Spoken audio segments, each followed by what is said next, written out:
বিশ্বমানের পর্যটন কেন্দ্র গড়ে তোলা হবে উত্তরবঙ্গকে, কোটি কোটি টাকা খরচ, কিন্তু আসলে পুরোটাই কঙ্কালসার। ক্যাগ রিপোর্টে উঠে এলো আবারও বিস্ফোরক তথ্য। উত্তরবঙ্গ মানে পাহাড়, জল, জঙ্গল আর চা বাগান, কাঞ্চনজঙ্ঘার মোহময়ী রূপ, খরস্রোতা নদী, মেঘে ঢাকা হিমালয়, সব মিলিয়ে উত্তরবঙ্গ যেন প্রকৃতির নিজের হাতে আঁকা এক জীবন্ত ক্যানভাস। উত্তরবঙ্গকে কেন্দ্র করে পর্যটনের আসর, উত্তরবঙ্গের অর্থনীতির অন্যতম লাইফলাইন পর্যটন। অভিযোগ, সেখানেই গাফিলতি তৃণমূল জামানায়। উত্তরবঙ্গের পর্যটন নিয়ে গত 15 বছর ধরে নানা প্রচার চালিয়েছে বিগত তৃণমূল সরকার। ক্যাগ রিপোর্টে অভিযোগ, পরিকল্পনা হয়েছে, কোটি কোটি টাকা খরচ হয়েছে, কাজের কাজ কিছুই হয়নি। ক্যাগ রিপোর্টে উল্লেখ, কোটি টাকা খরচ করে টংলু, মালবাজার, বাতাবাড়িতে পরিকাঠামো তৈরি হয়েছে, কিন্তু এই পরিকাঠামো ব্যবহারযোগ্য নয়। রাজ্য জুড়ে 13টি লজ, হোটেল তৈরিতে 97 কোটি 64 লক্ষ খরচ। 97 কোটি 64 লক্ষ খরচ করলেও 3 স্টার হতে পারেনি এই সব পর্যটন কেন্দ্র। 2011-তে তৃণমূল কংগ্রেসের সরকার ক্ষমতায় আসার পর একাধিকবার উত্তরবঙ্গ সফর করেছেন খোদ রাজ্যের তৎকালীন মুখ্যমন্ত্রী মমতা বন্দ্যোপাধ্যায়, এবং প্রায় প্রত্যেক কটা সফরেই তিনি উল্লেখ করতেন যে উত্তরবঙ্গকে বিশ্বমানের পর্যটন কেন্দ্র গড়ে তোলার জন্য নতুন জায়গা যেমন আবিষ্কার করা হয়েছে, ঠিক তেমনিভাবে যে পরিকল্পনা তারা গ্রহণ করেছেন তা অত্যন্ত আধুনিক মানের। নিয়মের জাঁতাকলে আটকে দার্জিলিংয়ের টংলুর ইকো রিসর্ট। ক্যাগ রিপোর্টে অভিযোগ, টংলুতে জমির মালিকানা নিশ্চিত না করে ইকো রিসর্টের কাজ। 2019-এ প্রায় 3 কোটি 57 লক্ষ টাকায় ইকো রিসর্টের কাজ শুরু। 2 কোটি খরচের পর থমকে যায় প্রকল্প। যে জমিতে রিসর্ট তৈরি হচ্ছিল তার মালিকানাই ছিল না পর্যটন দপ্তরের কাছে। প্রচারের আড়ালে কি শুধুই সরকারি অর্থ অপচয়? সিএজি রিপোর্টে জলপাইগুড়ির মালবাজার টুরিস্ট লজ নিয়ে একের পর এক অস্বস্তিকর প্রশ্ন। মালবাজারের টুরিস্ট লজ সংস্কার ও সম্প্রসারণে 6 কোটি 77 লক্ষ খরচ। ডেডলাইনের 28 মাস পর শেষ কাজ। ভুল নকশার কারণেই কাজ শেষে দেরি। একই ছবি ডুয়ার্সের বাতাবাড়িতেও। বাতাবাড়ির পর্যটন উন্নয়নে 3 কোটি 82 লক্ষ খরচ। রেস্তোরাঁ, রান্নাঘর, কনফারেন্স, ব্যাংকোয়েট হল তৈরিতে টাকা খরচ। নতুন রেস্তোরাঁ, রান্নাঘর ব্যবহারই করা হয়নি। বিজ্ঞাপনের অভাবেই ফাঁকা বাতাবাড়ি। WTDCL এর হাতে যা প্রপার্টি আছে সেগুলো কিভাবে ব্যবহৃত হয়েছে, কারা করেছেন, নিয়ম মেনে করেছেন কিনা, সেটা নিয়ে আমরা ইতিমধ্যেই তার তথ্য তলাশ করছি, এবং আশা করি আমি দ্রুত আমাদের ডিপার্টমেন্টের পক্ষ থেকে তৃণমূল কংগ্রেসের পর্যটন দপ্তর থেকে নিয়ে একটা শ্বেতপত্র বা চার্জশিট বা এই অভিযোগগুলো ছিল, এগুলো বাস্তবে এই হয়েছে, সেটা জনগণের সামনে তুলে ধরে। সবচেয়ে গুরুত্বপূর্ণ পর্যবেক্ষণগুলির একটি উঠে এসেছে হোটেল লজগুলির 3 স্টার আপগ্রেডেশন নিয়ে। রাজ্যের লক্ষ্য ছিল 2020-র মধ্যে 10,000 ব্র্যান্ডেড ঘর তৈরি করা। 2020-র মধ্যে মাত্র 5,048 ব্র্যান্ডেড ঘর তৈরি হয়েছে। WTDCL এর 13 প্রপার্টির সংস্কার ও আপগ্রেডেশনে 97 কোটি 64 লক্ষ খরচ। 2023-এর সেপ্টেম্বর পর্যন্ত কোনো প্রপার্টির জন্যই 3 স্টার ক্যাটাগরি পাওয়ার আবেদনের যোগ্যতা তৈরি করা যায়নি। একাধিক জায়গায় ফায়ার সেফটি লাইসেন্স নেই। একাধিক জায়গায় নর্দমার জল শোধনের ব্যবস্থার কাজই করে না। বিশেষভাবে সক্ষম পর্যটকদের জন্য প্রয়োজনীয় সুবিধেও ছিল না।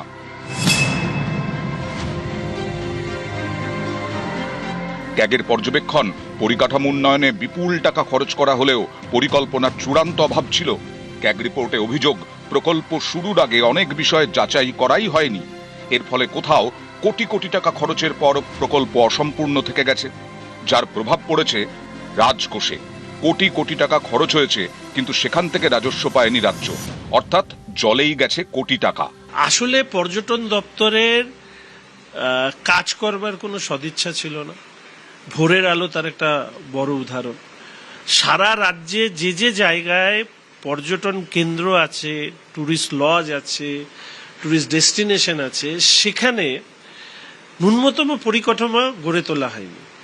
পরিকাঠামো গড়ে তুলতে গেলে সরকারি স্তরে বিভিন্ন প্রক্রিয়ার মধ্যে দিয়ে যেতে হয়। এরা যেটা করেছে, এই প্রক্রিয়াকে কিভাবে বাইপাস করে অর্থ কাউকে পাইয়ে দেওয়া বা নিজেরা এই অর্থর একটা ভাগ পাওয়া, এটা দুর্ভাগ্যজনক। আমি আপনাদেরকে কথা দিচ্ছি, আগের যা হয়েছে সেটা তো প্রশাসনিকভাবে ব্যবস্থা নেওয়া হবে, কিন্তু আগামী 5 বছর পর্যটন পশ্চিমবঙ্গের অন্যতম লিড ডিপার্টমেন্ট হিসাবে সামনে আসবে। তৃণমূল কংগ্রেস ক্ষমতায় থাকাকালীন 2013 এবং 2017 দুবার পাহাড়ে বড় রকমের অশান্তির ঘটনা ঘটে এবং সেই অশান্তির ঘটনায় পাহাড়ের পর্যটন ব্যবসা অনেকটাই নষ্ট হয়ে গিয়েছিল। কিন্তু সিএজি রিপোর্ট বলছে যে সংক্রান্ত পর্যটন ব্যবসাকে এগিয়ে নিয়ে যাওয়ার জন্য যে ধরনের পরিকাঠামোর মানোন্নয়ন করা দরকার ছিল সেই পরিকাঠামোর মানোন্নয়নই করে উঠতে পারা যায়নি। ফলে স্বাভাবিকভাবেই উত্তরবঙ্গের প্রতি মানুষের যে ভালোবাসা তা অনেকটাই নষ্ট হয়েছে। ক্যামেরা অসিত দাসের সাথে আবির ঘোষাল ও পার্থপ্রতিম সরকার, নিউজ 18 বাংলা। আর এই উত্তরবঙ্গের দিকেই বিশেষ নজর কেন্দ্রের, কারণ দেশের নিরাপত্তা। আজ কিছুক্ষণ আগেই কেন্দ্রীয় স্বরাষ্ট্রমন্ত্রী অমিত শাহ শিলিগুড়ির বাগডোগরা বিমানবন্দরে নামলেন এবং 3 দিনের সফর অমিত শাহ। চিকেন স্নেক খুব গুরুত্বপূর্ণ। এই চিকেন স্নেক নিয়েই যতটা চিন্তা ছিল পালা বদলের পর বিএসএফ এরকে জমি দেওয়া থেকে আরম্ভ করে অনুপ্রবেশকারীদের তাড়ানো এবং এখন চিকেন স্নেকের ওপরেই বাড়তি নজর। সরাসরি চলে যাব প্রতিনিধি সোমরাজের সঙ্গে কথা বলবো। সোমরাজ, 3 দিনের কেন্দ্রীয় স্বরাষ্ট্রমন্ত্রীর উত্তরবঙ্গ সফর এই চিকেন স্নেকের সুরক্ষায় কতটা গুরুত্বপূর্ণ? একদমই, দেখো, কেন্দ্রীয় স্বরাষ্ট্রমন্ত্রী অমিত শাহের এই উত্তরবঙ্গ সফর নিঃসন্দেহে জাতীয় সুরক্ষার দিক থেকে যথেষ্টই গুরুত্বপূর্ণ। তার কারণ কেন্দ্রীয় স্বরাষ্ট্রমন্ত্রী অমিত শাহ আগামীকাল যে বৈঠকগুলি করবেন, বিশেষ করে বিএসএফ এর সঙ্গে, এসএসবির সঙ্গে এবং রাজ্য পুলিশের শীর্ষস্থানীয় আধিকারিকদের সঙ্গে, সেই বৈঠকে অন্যতম আলোচনার বিষয়বস্তু হতে চলেছে এই চিকেন স্নেক।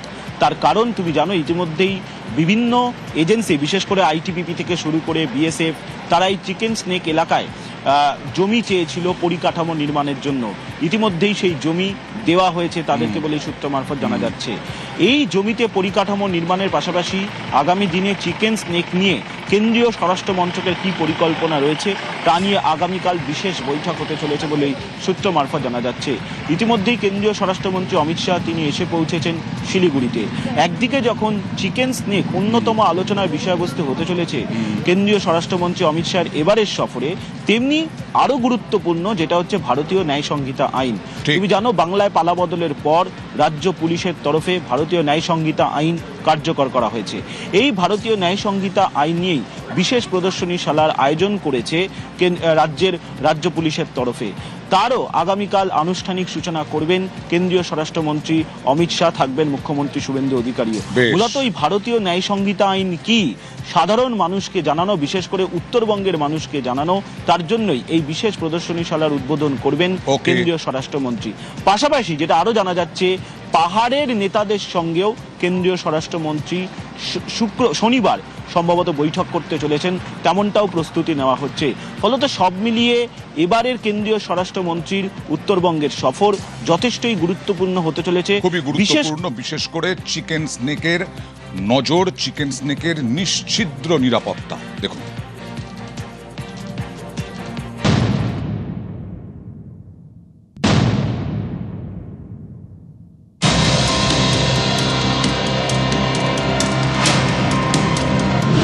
চিকেন স্নেকের সুরক্ষা, জাল নোট, চোরাচালান বন্ধ করা, রাজ্যের প্রথম বিজেপি সরকারের বিভিন্ন প্রকল্পের সূচনা। কেন্দ্রীয় স্বরাষ্ট্রমন্ত্রী অমিত শাহের 3 দিনের উত্তরবঙ্গ সফরে এই বিষয়গুলি ফোকাসে। নজরে সীমান্ত সুরক্ষা। উত্তরবঙ্গের 3 দিনের সফরেই আসছেন কেন্দ্রীয় স্বরাষ্ট্রমন্ত্রী অমিত শাহ। চিকেন স্নেক নিয়ে আলোচনা আবার পাশাপাশি সীমান্তবর্তী জেলাগুলি নিয়েও বিশেষ বৈঠক করার কথা কেন্দ্রীয় স্বরাষ্ট্রমন্ত্রী অমিত শাহের।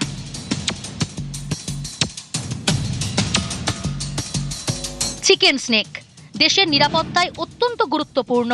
চিকেন স্নেক হাতছাড়া হলে গোটা উত্তর পূর্ব ভারত মূল ভূখণ্ড থেকে বিচ্ছিন্ন হয়ে পড়বে। দীর্ঘদিন ধরেই প্রতিবেশী শত্রুদের নজর এই এক চিলতে ভূখণ্ডের দিকে। তাই চিকেন স্নেকের নিরাপত্তায় কোনো ত্রুটি রাখতে চায় না ভারত সরকার। পাশাপাশি অনুপ্রবেশ, জালনোট ও মাদকের চোরাচালান রুখবার চ্যালেঞ্জ তো আছেই। সীমান্তবর্তী জেলাগুলি থেকে নগদ টাকা পাচার হচ্ছে, তা নিয়েও বিশেষ গুরুত্ব দিতে চাইছে কেন্দ্রীয় সরকার, আর তা নিয়েও বিশেষ বৈঠক করবেন কেন্দ্রীয় স্বরাষ্ট্রমন্ত্রী অমিত শাহ।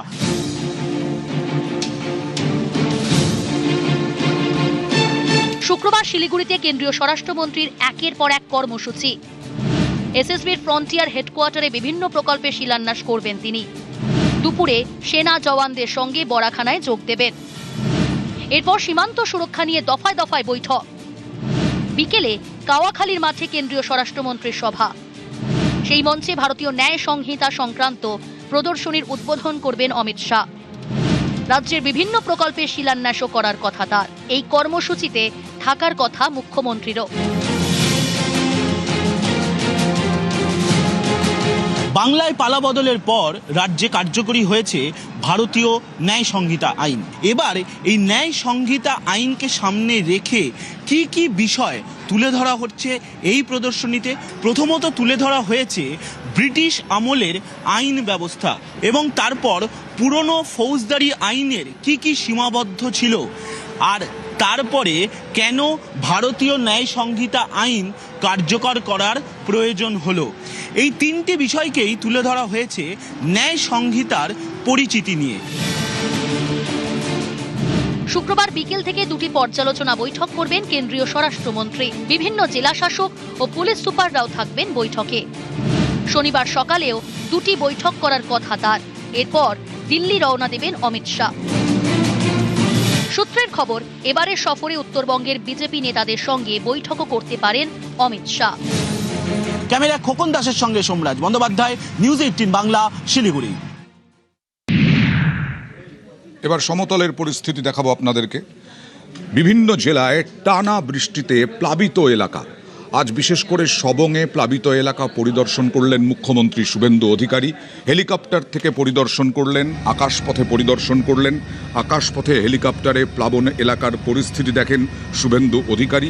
কারণ বিভিন্ন টানা বৃষ্টিতে বিভিন্ন নদীর জল ফুঁসছে, সেই নদীর জল ফুঁসছে, যার ফলে নদীর জলে প্লাবিত বিঘের পর বিঘে জমি, এলাকার পর এলাকা প্লাবিত। সে আকাশপথে প্লাবন পরিস্থিতি দেখতে মুখ্যমন্ত্রী শুভেন্দু অধিকারী আজ সবংয়ে।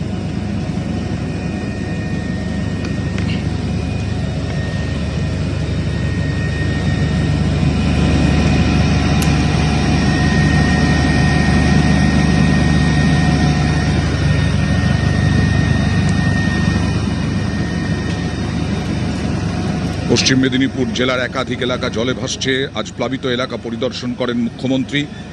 টানা বৃষ্টিতে বেড়েছে বিভিন্ন নদীর জল, সবংয়ে ক্ষতিগ্রস্ত এলাকা। আজকে আরামবাগে বৈঠকও করলেন। এর আগেও বিভিন্ন সময়ে বর্ষায় টানা বৃষ্টিতে এই সমস্ত এলাকা নিয়ম করে জলে ভেসেছে, প্লাবন পরিস্থিতি তৈরি হয়েছে। আজ মুখ্যমন্ত্রী এই প্রথম 86 সালের পর এই প্রথম কোনো মুখ্যমন্ত্রী গেলেন সবংয়ে পরিস্থিতি খতিয়ে দেখতে এবং আকাশপথে পরিদর্শন করলেন।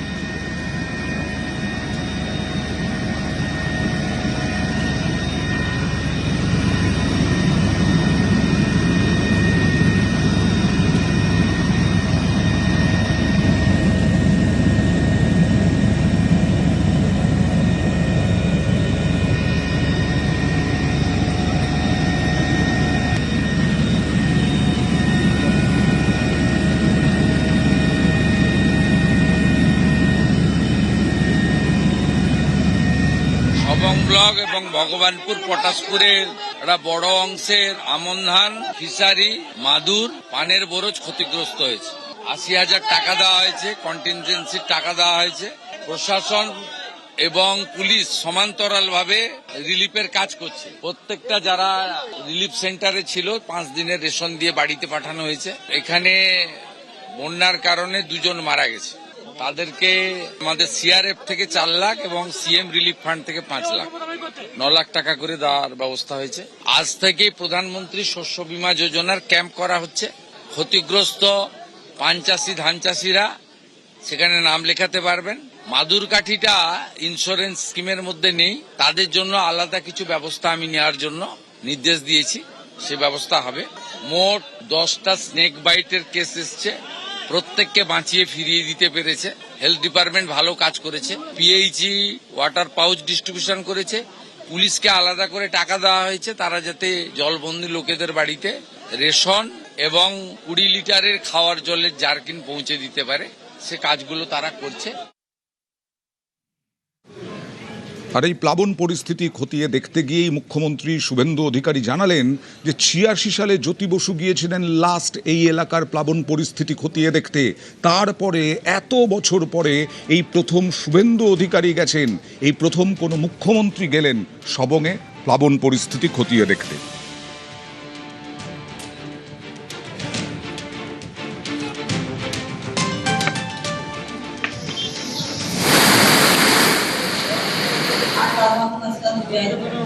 এখানে এরা বলছিল 1986 সালে জ্যোতিবাবু এসেছিলেন ফ্লাডে, তারপরে এই কোনো মুখ্যমন্ত্রী এলেন। আর কি করা যাবে, আগের মুখ্যমন্ত্রীরা গ্রামের মানুষকে মানুষ বলে মনে করতেন না, আর আমার সঙ্গে তো গ্রামের মানুষের নাড়ির টান, অতএব গ্রাম আমার শেষ, গ্রাম আমার শুরু, গ্রামই আমার শেষ। পর্যালোচনা, আরামবাগে বৈঠক করলেন মুখ্যমন্ত্রী, বৈঠকে আরামবাগ মাস্টার প্ল্যান নিয়ে আলোচনা। আরামবাগ মাস্টার প্ল্যানে 1200 কোটির বরাদ্দ। আরামবাগের একাধিক এলাকা প্লাবিত, ক্ষয়ক্ষতি নিয়ে পর্যালোচনা বৈঠক করেন মুখ্যমন্ত্রী। হেলিকপ্টারেও যাওয়ার পথে প্লাবন এলাকা পরিদর্শন করেন।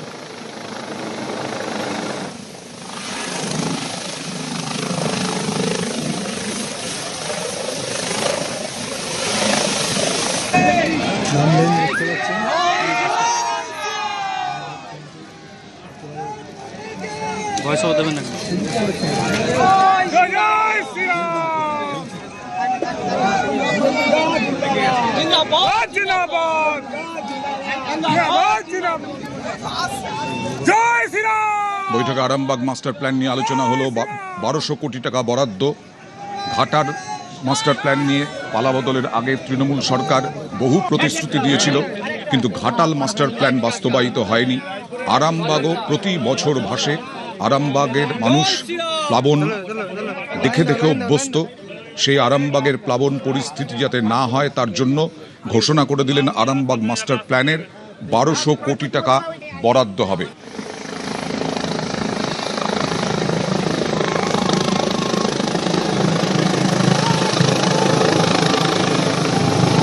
প্লাবন পরিস্থিতিতে যাদের ক্ষতিগ্রস্ত তাদের ত্রাণ বিলি করলেন, তার সঙ্গে সঙ্গে কত ক্ষতিপূরণ, কত অর্থ সাহায্য সে কথাও ঘোষণা করলেন। যাদের বাড়ি ঘর ভেসে গেছে তাদেরও আর্থিক সাহায্য। দুজন মৃতের পরিবারকেও অর্থ সাহায্য ঘোষণা মুখ্যমন্ত্রী শুভেন্দু অধিকারী।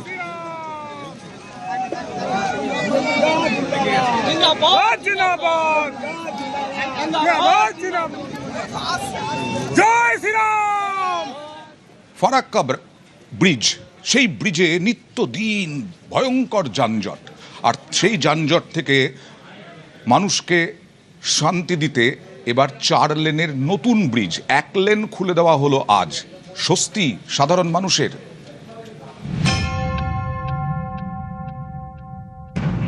মালদা ফরাক্কা সংযোগকারী নতুন ব্রিজ। 4 লেনের নতুন ব্রিজের কাজ শেষ হয়েছে আগেই।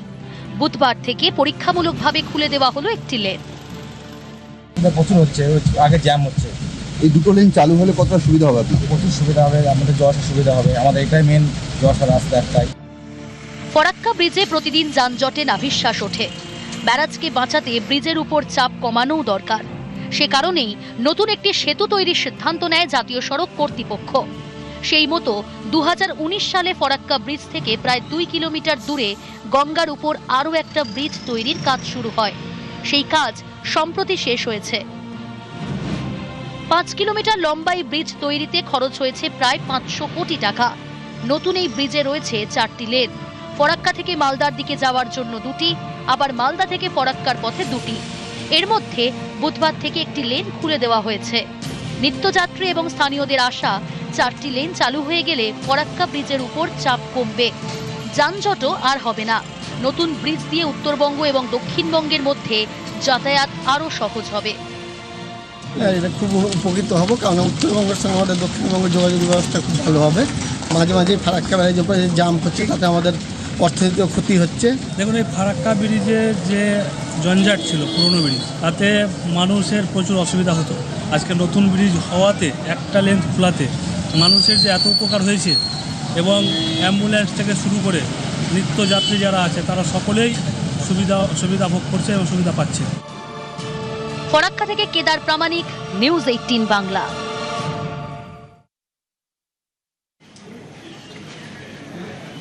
এবার বাংলায় বসেই অত্যাধুনিক চিকিৎসা কিভাবে মিলবে?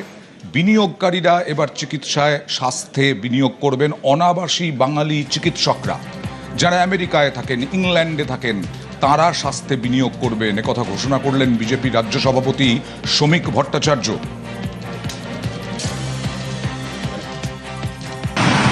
আমরা যারা এখানে অংশগ্রহণ করছি মনে রাখতে হবে প্রত্যেকেই আমরা আজকে একটা পরিযায়ীদের রাজ্য হিসেবে চিহ্নিত হয়ে গেছে। মেধা পশ্চিমবঙ্গ থেকে চলে গেছে।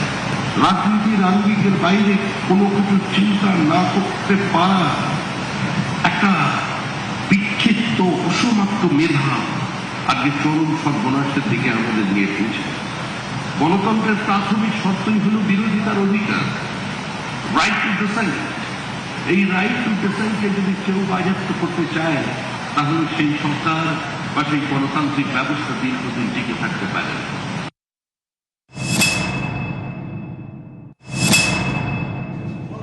কাজল শেখের বিরুদ্ধে তৃণমূলেই অনাস্থা, এবং আগামীকাল যে অনাস্থা ভোট ছিল সেই ভোটে ভোটাভুটিতে কাজল শেখ হেরে যেতেন, এরকমটাই বলছেন রাজনৈতিক বিশ্লেষকরা।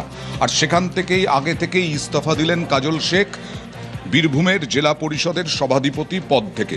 বীরভূমে জেলা পরিষদের সভাধিপতির পদ থেকে ইস্তফা দিলেন কারণ কাজলের বিরুদ্ধে অনাস্থা তৃণমূলেরই 19 সদস্যের। আগামীকাল ভোটাভুটির আগেই পদ ছাড়লেন কাজল। আর এই নিয়ে অনুব্রত মণ্ডল আর কাজল শেখের সাপে নেউলে সম্পর্ক দীর্ঘদিন ধরে সর্বজন বিদিত।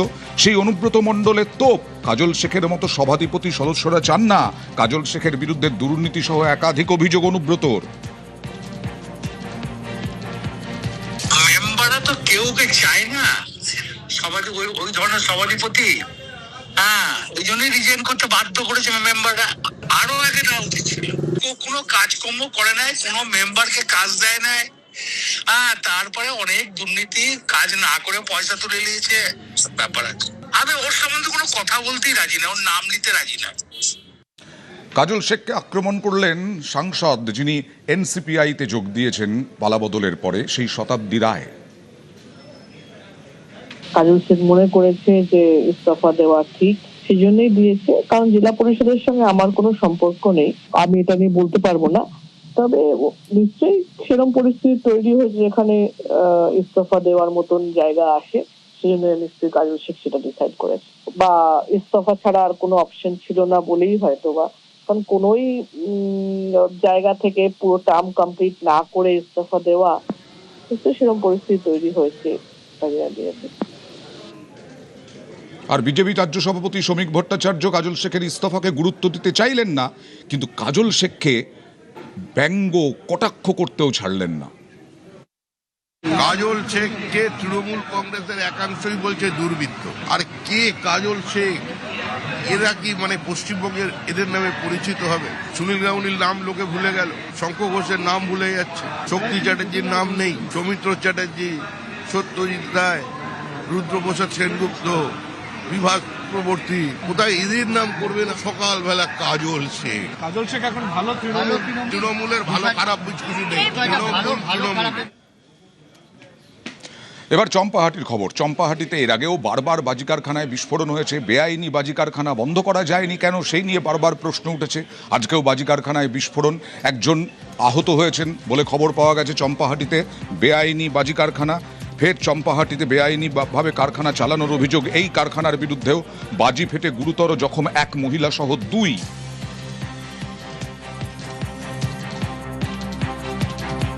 খুব জোরে একটা বিস্ফোরণ হয়েছে। আমি একটু রাস্তার মাথার দিকে ছিলাম, কিন্তু খুব জোরে বিস্ফোরণ হওয়াতে আমি গেছিলাম, ওখানটা দেখলাম একজনকে দেখতে পেয়েছি। তা আমি সে একজন দেখলাম মহিলা, তাকে আমি নিয়ে আসলাম এখান থেকে। আর দুজনকে আমি দেখতে পাইনি, দুজন চলে গেছে। টোটাল 5 জন ছিল, তার মধ্যে 2 জন কোথায় গেছে যায় না, আর 3 জন ছিল কাজ করছিল। তার মধ্যে 2 জন তোমার হচ্ছে ওই দিক দিয়ে পালিয়েছে, আর একজনকে মহিলাকে নিয়ে এসছি আমরা। ওরা ওই দুটো পুকুর কেটেছে মাছ চাষ করার জন্য। মাছ চাষ করা বাদ দিয়ে এখন এই জল খাতা বর্ষার সময় ওরা এখন বাজি ব্যবসা করেছে, আমরা কেউ জানি না। তাহলে ওরা এই স্বপ্নটা কেন করবে আমাদের পাড়ায় এসে? এসব ব্যবসা বন্ধ করতে হবে। আমরা চাই না বাজি ব্যবসা কেন করতে। বাজিটা বিশাল জোরে বোম ফাড়লো, ঘরদোর সব কেঁপে গেছে, ঘরদোর পর্যন্ত মানে কেঁপে উঠেছে, মাটি পর্যন্ত কেঁপে উঠেছে ঘর দরজা। আমরা বিশাল ভয় পেয়ে গেছি। তো চাম্পাহাটি হাড়ালের ঢিলছোড়া দূরত্বে পিয়ালি, সেই পিয়ালি এলাকায় এবারে নিষিদ্ধ যে শব্দবাজি এবং তার সঙ্গে যে আতশবাজি তৈরি হয়, সেই আতশবাজি তৈরির কারখানাতে বিস্ফোরণ ঘটে। আমরা যেখানে দাঁড়িয়ে আছি, এই যে জলাজমি, সেই জলাজমির পরে একটি পুকুর চাষ অর্থাৎ মাছ চাষ করা হচ্ছে বলে গ্রামবাসীকে জানায় বাপি নস্কর, এবং সেই মাছ চাষের আড়ালে সেখানে একটি কারখানা তৈরি হয়। বাইরের থেকে লোকজন আসে এবং এখানে এসে অবৈধভাবে তারা বাজি তৈরি করছিলেন, আর সেই বাজি বিস্ফোরণ হয়। একজন মহিলা, তার সঙ্গে আরও একজন কর্মচারী আহত হয়েছেন। স্থানীয় মানুষজন তাদেরকে উদ্ধার করে। দমকলের ইঞ্জিন ঘটনাস্থলে আসে এবং তার সঙ্গে বারুইপুর জেলার অতিরিক্ত পুলিশ সুপার অতীশ বিশ্বাস সহ একাধিক পুলিশ কর্তারা আসেন। ঘটনার তদন্ত হচ্ছে বলে তারা জানিয়েছেন এবং এই ঘটনার সঙ্গে যারা যুক্ত রয়েছেন তাদের বিরুদ্ধে আইনানুগ ব্যবস্থা গ্রহণ করা হবে। গ্রামবাসীদের দাবি যে এইভাবে যে নিয়ম না মেনে যে বাজির কারখানা তৈরি হয়েছিল সেটা বন্ধ হোক এবং এর সঙ্গে যারা রয়েছে তাদের প্রত্যেকের শাস্তি হোক। বারুইপুর থেকে অর্পণ মণ্ডল, নিউজ 18 বাংলা।